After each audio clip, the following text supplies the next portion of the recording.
અમદાવાદથી એક મિત્ર આવ્યો અને મને કીધું કે બેન, રાજકોટનો ફેમસ ભાજી કોણ ખાવો છે. પછી તો શું, અમે સીધા પહોંચ્યા વિરાણી ચોકમાં આવેલા અમૂલ ફાસ્ટ ફૂડમાં, જ્યાં મયુરભાઈને 2 ભાજી કોણના ઓર્ડર આપ્યા.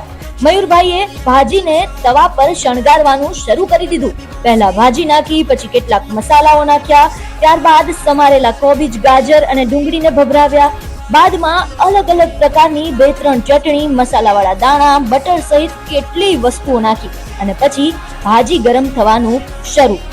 અને પછી કોનમાં આ ગરમા ગરમ ભાજી નાખીને અમને સર્વ કર્યા. મૂળ જામનગરના આ ભાજી કોણ છેલ્લા 25 વર્ષથી મયુરભાઈ અહીં રાજકોટમાં વેચે છે.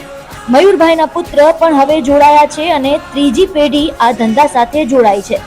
અમૂલ ફાસ્ટ ફૂડમાં બીજી ઘણી આઇટમ્સ પણ મળે છે. તો રાહ કોની જુઓ છો? પહોંચી જાઓ અમૂલ ફાસ્ટ ફૂડમાં.